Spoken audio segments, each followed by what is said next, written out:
Assalamualaikum warahmatullahi wabarakatuh. Kami dari kumpulan 1 dan saya Nur Izzatul Aisyah binti Abdul Rani dan rakan saya Alifah Iliana binti Rusman dan Wan Ayuni Syafika binti Wan Hamizo dari kelas PPISMP 2023-2028 TESA 1 akan membentangkan tajuk berkenaan peranan khalifah di muka bumi dengan melaksanakan konsep amar makruf dan nahi munkar di bawah subjek GPIM 1022 Pendidikan Islam. Dalam pembentangan ini, kami akan membentang tentang definisi khalifah, konsep khalifah, maksud amar makruf nahi munkar serta konsepnya, peranan khalifah dalam melaksanakan amar makruf nahi munkar, kepentingan amar makruf nahi munkar dalam kehidupan umat Islam dan juga kesimpulan. Seterusnya kita akan pergi kepada definisi dan konsep khalifah. Khalifah dari sudut bahasa merupakan khulafa yang berasal daripada perkataan bahasa Arab yang bermaksud pengganti atau wakil. Seterusnya, khalifah dari sudut istilah pula, ia bermaksud manusia yang dipilih oleh Allah Subhanahu Wa Taala untuk mentadbir, mengurus dan memakmurkan muka bumi ini dengan melaksanakan syariat Allah Subhanahu Wa Taala secara peribadi, keluarga, masyarakat, negara dan antarabangsa.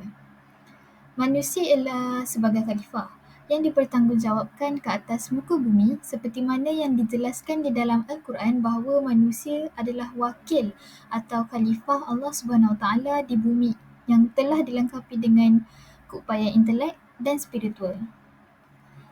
Ini adalah dalil tanggungjawab sebagai khalifah kepada manusia yang terdapat dalam surah Al-Baqarah ayat yang ke-30. Bismillahirrahmanirrahim. وَإِذْ قَالَ رَبُّكَ لِلْمَلَائِكَةِ إِنِّي جَاعِلٌ فِي الْأَرْضِ خَلِيفَةً قَالُوا أَتَجْعَلُ فِيهَا مَنْ يُفْسِدُ فِيهَا وَيَسْفِكُ الدِّمَاءَ وَنَحْنُ نُسَبِّحُ بِحَمْدِكَ وَنُقَدِّسُ لَكَ قَالَ إِنِّي أَعْلَمُ مَا لَا تَعْلَمُونَ. Sadaqallahul Azim. Dan maksudnya ialah, dan ingatlah ketika Tuhanmu berfirman kepada malaikat, sesungguhnya aku hendak menjadikan seorang khalifah di bumi ini. Mereka bertanya tentang hikmat ketetapan Tuhan itu dengan berkata, adakah engkau ya Tuhan kami hendak menjadikan di bumi itu orang yang akan membuat bencana dan menumpahkan darah berbunuh-bunuhan, padahal kami sentiasa bertasbih dengan memujimu dan mensucikanmu. Tuhan berfirman, sesungguhnya aku mengetahui apa yang kamu tidak mengetahuinya. Menurut M. Muhammad Quraish Shihab, cendekiawan ilmu Al-Quran dan mantan Menteri Agama Indonesia, dalam tafsir Al-Mishbah jilid 1 menjelaskan bahawa Allah Subhanahu Wa Taala menyampaikan keputusannya kepada para malaikat berkenaan penciptaan khalifah di muka bumi ini. Penyampaian rencana itu penting sebab kelak malaikat akan diberikan tugas berkaitan dengan manusia seperti mencatat amal dan sebagainya. Seterusnya, menurut Muhammad Quraish Shihab juga, beliau menjelaskan kekhalifahan yang terkandung dalam surah Al-Baqarah ayat yang ke-30 ini, iaitu dia mempunyai beberapa unsur yang saling berkaitan, iaitu yang pertama adalah manusia yang dinamai sebagai khalifah. Yang kedua, alam raya yang dirujuk sebagai ard. Dan yang ketiga, hubungan antara manusia dan alam termasuk segala isinya. Dan yang terakhir sekali adalah Allah Subhanahu Wa Taala yang memberi tugasan. Baiklah, kita pun sudah tahu apa itu definisi khalifah, iaitu khalifah ini berasal daripada perkataan bahasa Arab iaitu khalafa yang bermaksud pengganti ataupun wakil. Khalifah ini adalah manusia yang dipilih oleh Allah Subhanahu Wa Taala untuk mentadbir, mengurus dan memakmurkan muka bumi ini dengan melaksanakan syariat Allah Subhanahu Wa Taala. Jadi disebabkan khalifah ini bermaksud pengganti atau wakil, ia juga bermaksud seseorang yang menggantikan seseorang yang lain, sama ada melaksanakan bersama-sama orang yang diganti ataupun melaksanakan semasa ketiadaannya. Okey, seterusnya kita pergi kepada konsep khalifah. Kita boleh menjurus lebih dalam apa yang dimaksudkan dengan khalifah. Jadi apabila kita sebut saja khalifah adalah penciptaan manusia. Khalifah boleh dikaitkan dengan penciptaan manusia, melengkapkan penciptaan makhluk-makhluk sebelumnya sebagai hamba Allah Subhanahu Wa Taala di atas muka bumi ini.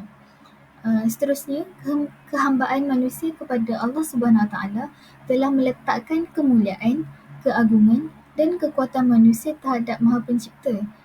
Seterusnya, manusia dilantik menjadi khalifah kerana kelayakan manusia itu sendiri sebagai hamba Allah Subhanahu Wa Taala merupakan makhluk yang paling hampir dengan Allah Subhanahu Wa Taala. Jadi, yang terakhir adalah penciptaan manusia.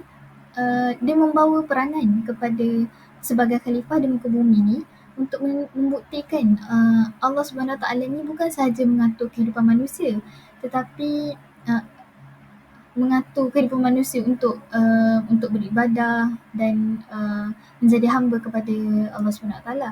Tetapi ia juga membuktikan bahawa Allah juga mengatur manusia untuk menjalankan tanggungjawab mereka di atas bumi ini sebagai khalifah untuk memperoleh keselamatan dan kebahagiaan di dunia dan di akhirat. Firman Allah Subhanahu Wa Taala dalam surah Yunus ayat yang ke-14. Bismillahirrahmanirrahim. Thumma ja'alnakum khalaifa fil ardi min ba'dihim linanzura kaifa ta'malun. Yang bermaksud, kemudian kami jadikan kamu, wahai umat Muhammad, khalifah-khalifah di bumi menggantikan mereka yang telah dibinasakan itu, supaya kami melihat apa pula corak dan bentuk kelakuan yang kamu akan lakukan. Berdasarkan surah Yunus ayat yang ke-14 sebentar saja tadi, sebenarnya ayat itu membawa satu kisah pada zaman dahulu, iaitu sewaktu umat-umat yang terdahulu hancur, Allah menggantikan umat itu dengan umat Nabi Muhammad SAW, iaitu umat yang mengikuti agama Islam dan agama yang membawa manusia kepada kebahagiaan di dunia dan di akhirat. Iaitu ayat ini juga membawa berita gembira kepada pengikut-pengikut Nabi Muhammad yang sedang mendapat tekanan dan siksaan daripada orang-orang musyrik Mekah pada waktu itu. Apabila ayat ini turun, ia memberi keyakinan, menambahkan keyakinan akan kebenaran agama Islam dan membuatkan mereka yakin bahawa perjuangan mereka ini berhasil dengan sebuah kemenangan.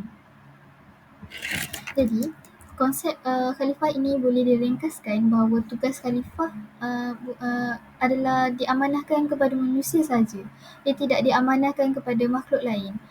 Jadi ia merupakan sebuah keistimewaan yang tidak diberikan kepada semua makhluk. Ia cuma diberikan kepada manusia sahaja. Manusia yang layak dan berhak menjadi khalifah adalah manusia yang melaksanakan konsep kehambaan kepada Allah Subhanahu Wa Taala dan melaksanakan konsep penyerahan diri kepada Allah Subhanahu Wa Taala dari segi akidah, ibadah, akhlak dan syariat.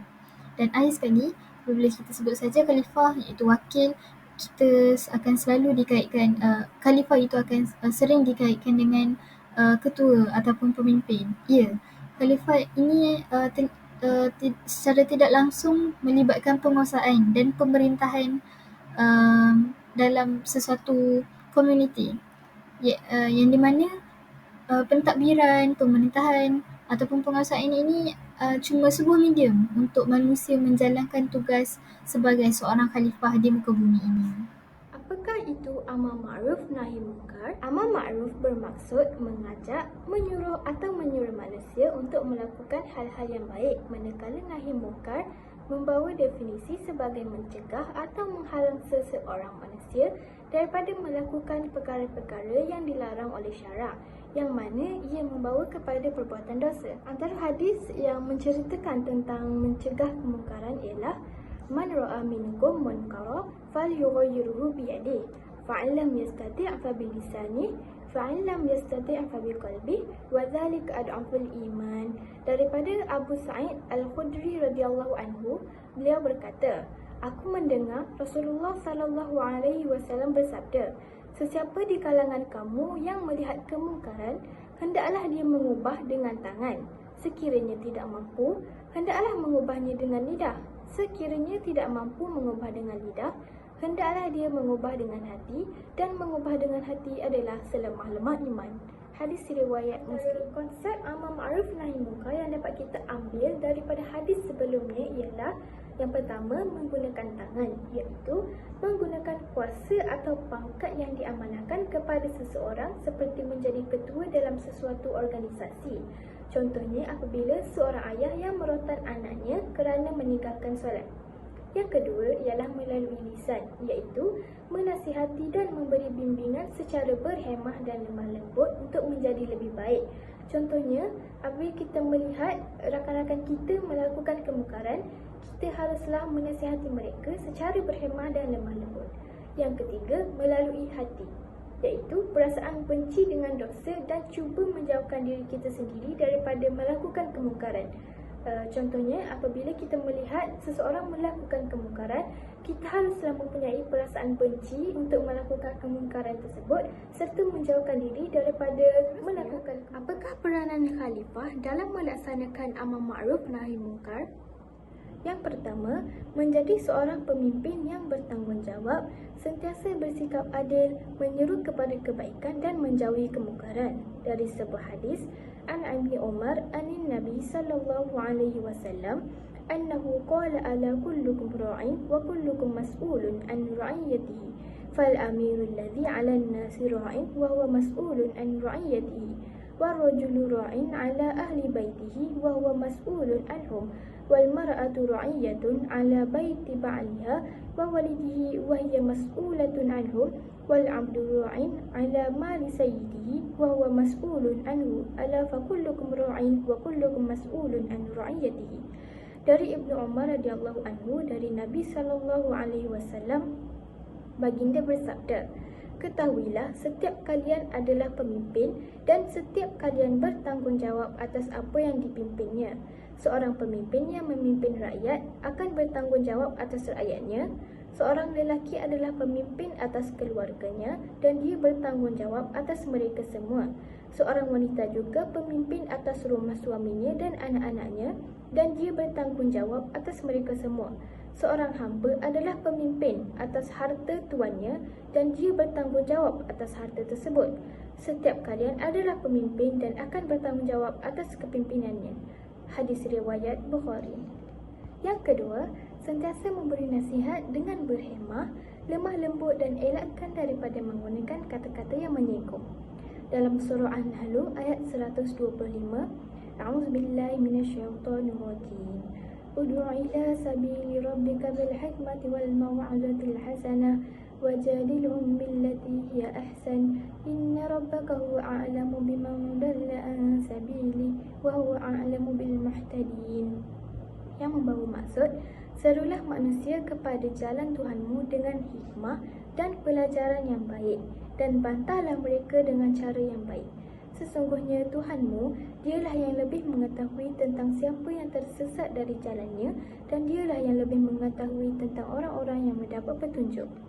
Yang ketiga, mempelajari serta menyebarkan ilmu fardu ain dan fardu kifayah kepada umat Islam. Dalam surah At-Taubah ayat 122, A'udzubillahi minasyaitonir rajim.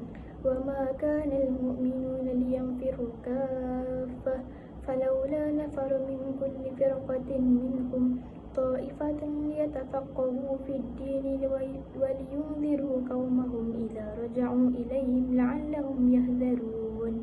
Yang membawa maksud, tidak sepatutnya bagi mukminin itu pergi semuanya ke medan perang.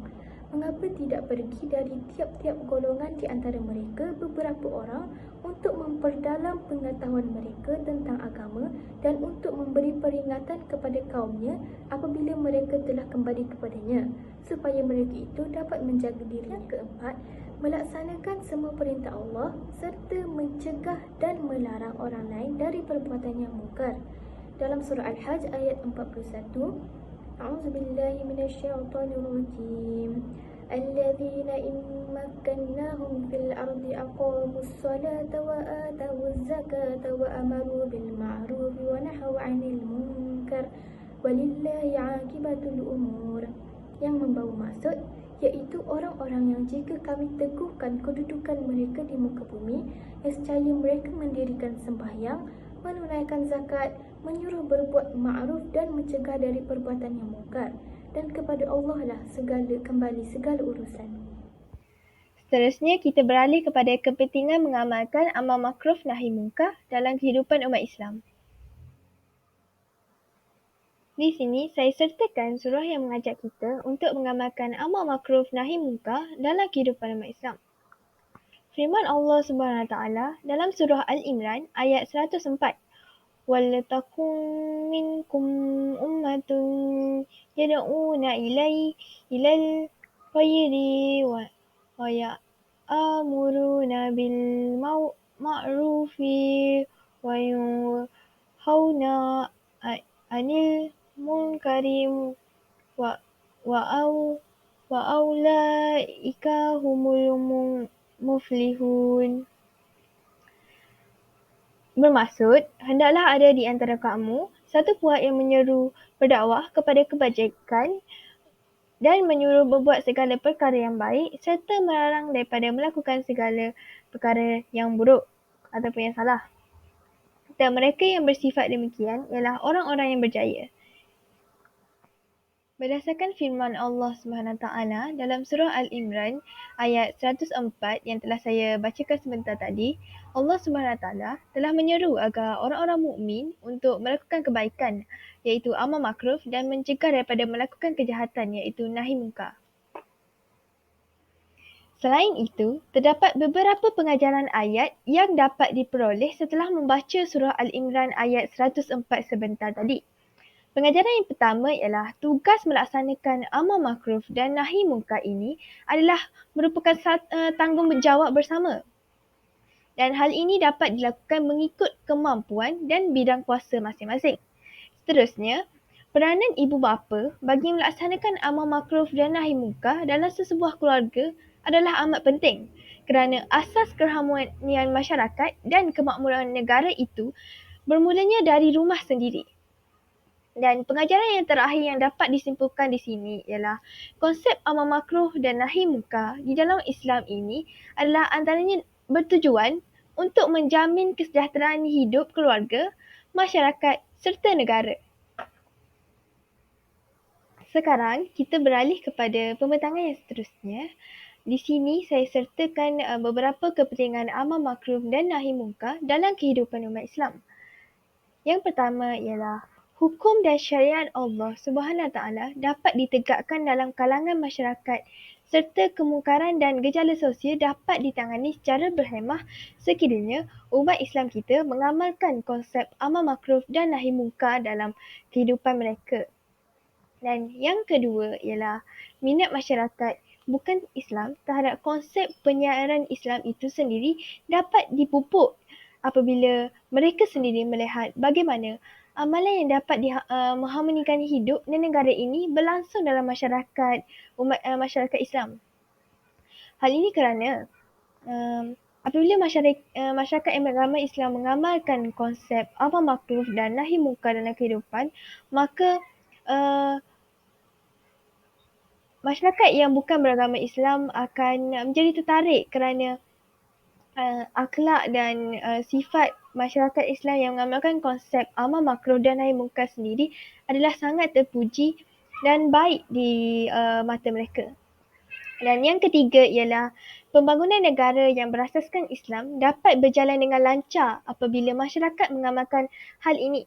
Hal ini kerana konsep amar makruh dan nahi munkar itu sendiri dapat membawa kepada kemajuan negara kerana apabila adanya wujudnya masyarakat yang mempunyai akhlak yang terpuji, maka sudah tentu rakyatnya akan hidup secara aman dan sentosa tanpa mencetuskan sebarang konflik dalam negara tersebut. Hal ini boleh membawa kepada pembangunan negara yang maju yang pada masa yang sama berasaskan Islam itu sendiri. Sekarang kita beralih kepada kepentingan yang keempat di mana menyatakan bahawa menghidupkan hati seseorang kerana hati yang hidup suka kepada kebaikan dan membenci kemaksiatan. Di sini pernyataan ini bermaksud yang apabila seseorang itu sentiasa mengamalkan konsep amar makruh dan nahi munkar dalam kehidupan mereka, maka ia akan dapat menghidupkan hati mereka kerana hati yang suka kepada kebaikan dan membenci kepada kemaksiatan merupakan antara sifat yang sangat dicintai oleh Rasul serta Allah Subhanahu Taala itu sendiri. Kemudian kita beralih kepada kepentingan yang kelima, di mana mempertahankan agama dan memelihara akhlak yang luhur agar masyarakat tidak berpecah merupakan kepentingan yang dapat diperoleh sekiranya mengamalkan konsep amar makruf dan nahi mungkar dalam kehidupan kita. Hal ini kerana dengan mempertahankan agama dan memelihara akhlak kita, maka kita akan dihormati serta akan dipandang tinggi oleh masyarakat Islam serta masyarakat bukan Islam itu sendiri. Dan kepentingan yang terakhir di sini ialah dengan mengamalkan konsep amar makruf dan nahi mungkar dalam kehidupan umat Islam, ia dapat melahirkan generasi yang benar-benar menghayati prinsip Islam kerana negara yang dibangunkan dengan prinsip amar makruf dan nahi mungkar itu sendiri. Dengan adanya generasi yang sentiasa mengamalkan konsep amar makruf dan nahi mungkar dalam kehidupan mereka, maka masa depan negara kita akan sentiasa terjamin kerana setiap masyarakat mempunyai akhlak yang terpuji serta mampu memberi contoh kepada orang lain. Itu saja. Sebelum saya mengakhiri pembentangan ini, di sini saya sertakan dahulu kesimpulan yang diperoleh daripada pembentangan yang kami laksanakan ini. Kesimpulan daripada pembentangan yang kami lakukan adalah wajib atas orang-orang yang menyeru manusia ke jalan Allah serta orang yang menegakkan amar makruf dan nahi mungkar, dan ia hendaklah dilakukan dengan kelembutan dan bukannya dengan kekasaran, dan tidak mengucapkan kata-kata yang buruk tetapi iaitu dengan tutur kata yang baik dan halus. Sikap acuh tak acuh dan tidak peduli terhadap amar makruf dan nahi mungkar merupakan sikap buruk yang boleh membawa kepada kehancuran diri sendiri. Dengan menegakkan amar makruf dan nahi mungkar, ia memerlukan perjuangan dan pengorbanan dalam melaksanakannya. Sebagai contoh, Nabi Muhammad diangkat sebagai utusan Allah Subhanahu Taala bukan sahaja untuk dipuji dan disanjung tinggi. Malah ia adalah untuk kita diikuti risalahnya, dituruti tuntutannya dalam hal cara beribadah kepada Allah dan serta dicontohi akhlakul karim dalam tata cara berkaul dan bermasyarakat antara sesama manusia. Melihat realiti umat Islam saat ini dengan berdasarkan pada 3 perubahan, iaitu dengan tangan, lisan dan hati untuk melakukan amar makruf dan nahi mungkar dalam masyarakat. Syariat ini dapat menyelamatkan orang tidak bersalah, orang bermaksiat dan juga orang lain yang taat dan istiqamah kepada Allah SWT. Itu sahaja daripada kesimpulan yang dapat dilakukan daripada pembentangan yang telah kami laksanakan. Itu sahaja daripada kami. Sekian, terima kasih.